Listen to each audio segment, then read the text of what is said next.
नमस्कार। आज का ब्लॉग मैं एक प्रश्न के साथ शुरू करना चाहता हूँ। क्या दूसरों को उपदेश देना और खुद उस बात को अपने ऊपर लागू न करना क्या अच्छी बात है? कि वही कहावत चरितार्थ होती दिखती है, पर उपदेश कुशल बहुतेरे। ये जो कहावत है देश के प्रधानमंत्री पर पूरी तरह चरितार्थ होती हुई दिखती है। जो वो कहते हैं करते नहीं, और जो करते हैं उसका बखान कभी भी होता है। कल उन्होंने देश के लाभार्थियों को एक वर्चुअल मीटिंग के साथ संबोधित किया। जितने भी सरकार की विभिन्न योजनाओं के लाभार्थी हैं उनसे वर्चुअल बात हुई। उन्होंने जिसमें साफ कहा कि उनके लिए देश का किसान, नारी, मजदूर और युवा वीआईपी की तरह। प्रधानमंत्री इसका कई बार उल्लेख करते हैं कि वो उनके लिए सिर्फ एक ही जात है, वो भी गरीब। ये अलग बात है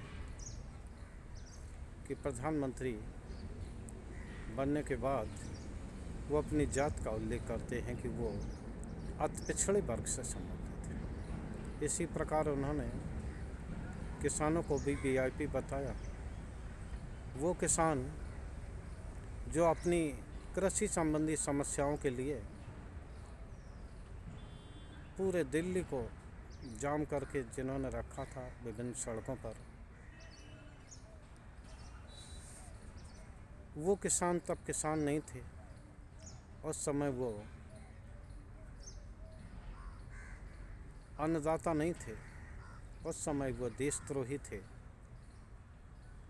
और 800 किसानों की उस समय मृत्यु हुई थी आंदोलन के दौरान, लेकिन प्रधानमंत्री मोदी ने उसके विषय में आज तक माफ़ी नहीं मांगी।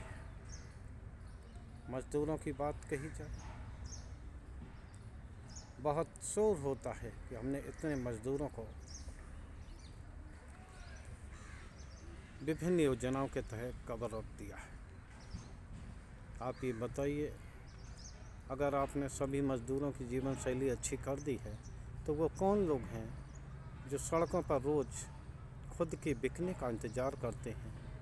अगर उन्हें कोई वहाँ मजदूरी के लिए ख़रीद कर नहीं ले जाता है तो अपना जो घर से लाया खाना खा के दोबारा अपने घर पर पहुँच जाते हैं। तीसरी बात, युवाओं के लिए उन्होंने कहा कि युवा वीआईपी हैं।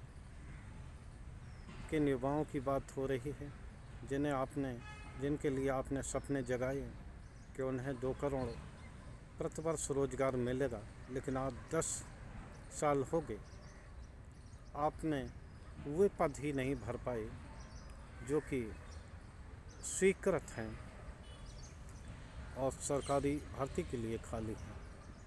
आपने उन्हें कर्जी बनाया, लेकिन रोज़गार देने में आप समर्थ नहीं थे। जिन लोगों ने विभिन्न तरह की परीक्षाएं दी युवाओं ने, उनकी परीक्षाएं योजना के तहत लीक हुई, कोई भी प्रदेश बाकी नहीं रहा।